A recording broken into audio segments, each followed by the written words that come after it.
Buenos días, licenciada Giovanna Luizaga y queridos compañeros. El día de hoy vamos a hablar acerca del análisis estructural del poema Esta es mi casa de Mario Benedetti. Los integrantes del grupo son Boris Lovera Ortega y mi persona Lilian Mendoza Tancara. A continuación vamos a conocer el poema de Mario Benedetti titulado Esta es mi casa. Y dice así: no cabe duda, esta es mi casa. Aquí sucedo, aquí me engaño inmensamente. Esta es mi casa detenida en el tiempo. Llega el otoño y me defiende, la primavera y me condena. Tengo millones de huéspedes que ríen y comen, copulan y duermen, juegan, piensan. Millones de huéspedes que se aburren y tienen pesadillas, ataques de nervios. No cabe duda, esta es mi casa. Todos los perros y campanarios pasan frente a ella, pero a mi casa la azotan los rayos y un día se va a partir en dos. Y no sabré dónde guarecerme, porque todas las puertas dan afuera del mundo. Muy bien, para realizar nuestro análisis textual, especialmente del poema, vamos a primero identificar la superestructura de nuestro texto. Nuestro poema, lo primero que vamos a fijarnos es el título. Esta es mi casa, escrita por Mario Benedetti en 1950. Denota que el autor está muy, pero muy identificado con la casa, la valora, se identifica con ella. Ahora vamos a ver datos sobre el autor. Mario Benedetti nació el 14 de septiembre de 1920 en El Paso de los Toros, Uruguay. Fue director del Departamento de Literatura Hispanoamericana en la Facultad de Humanidades y Ciencias en la Universidad de la República de Montevideo. Cargo al renunciar tras el golpe de Estado en Uruguay y tuvo que partir al exilio a Buenos Aires. Años después regresa a Uruguay. Sus obras más destacadas podemos mencionarlas, entre ellas Cuentos, Esta Mañana, Ustedes por ejemplo, El Reportaje, sus novelas ¿Quién de nosotros?, La Tregua, sus poesías La Víspera Indeleble, Solo mientras tanto. Sus obras fueron traducidas a más de 20 idiomas y en total son 80 obras. Mario Benedetti murió en Montevideo, Uruguay, en su patria natal, el 17 de mayo del 2009 con sus 88 años de edad. Ahora vamos a identificar datos sobre el texto.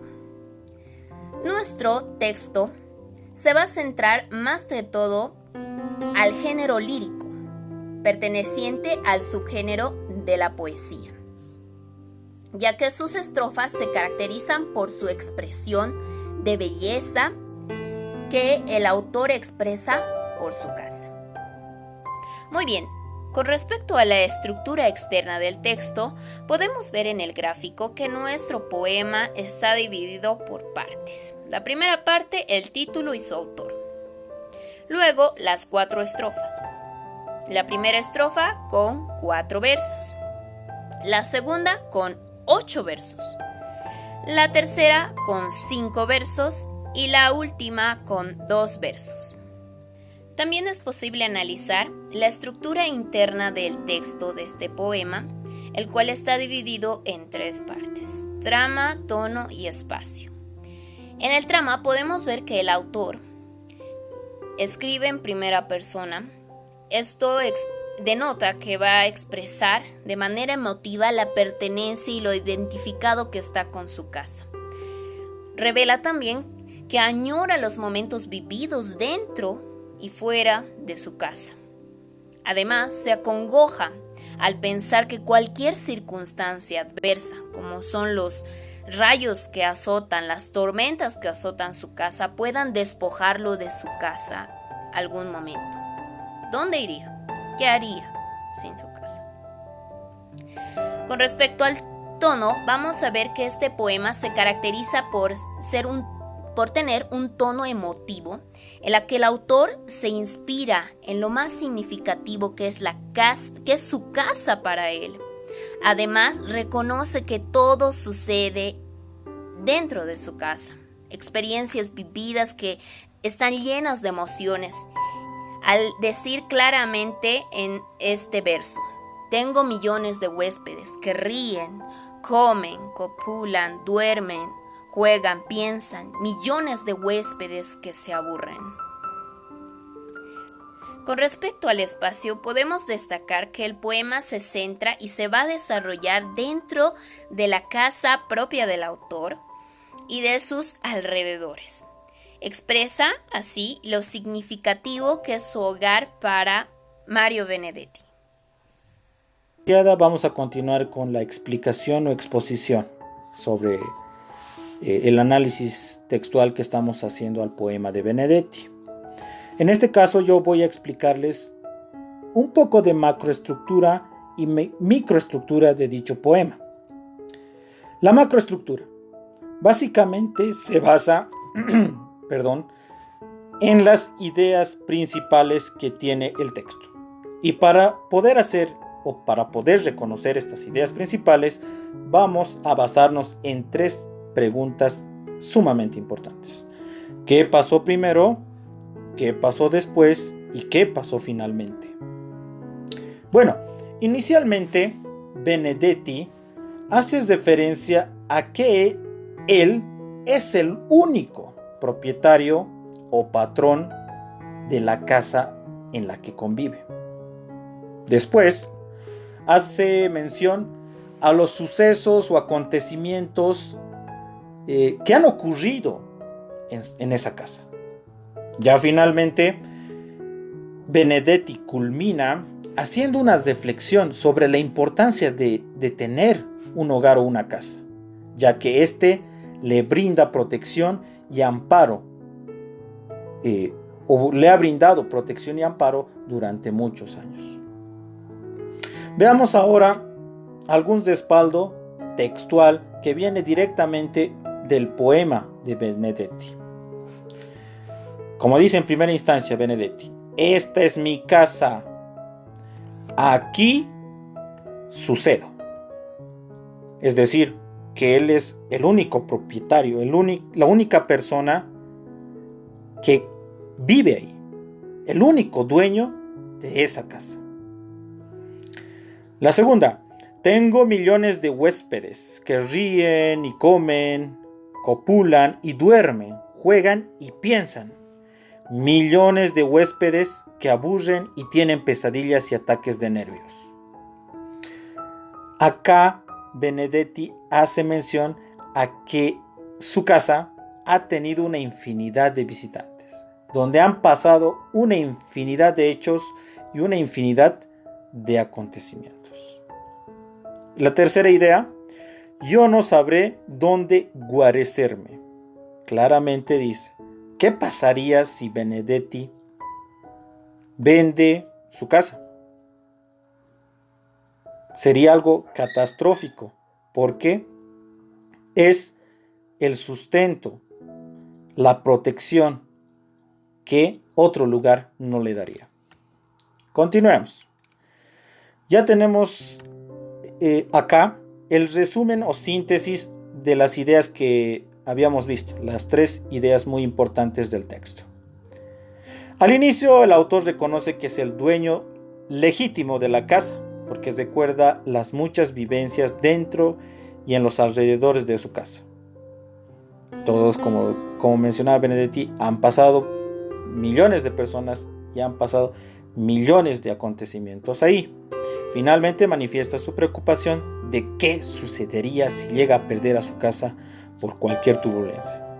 Sería catastrófico para Benedetti e incluso para cualquier otra persona, ¿no? Porque la casa es un bien para toda la vida. Bueno, ahora hablemos de microestructura. La microestructura, que básicamente se encarga de el estudio de algo más pequeño, que un párrafo. Vamos a hacer el estudio de las palabras y más concretamente de la morfología. ¿Y qué estudia la morfología? La forma o la elaboración del cómo se hacen las palabras. Hemos hecho una clasificación acá de palabras, ya sean simples o derivadas. Las simples, que básicamente no tienen lexema, pero pertenecen a la familia de los morfemas.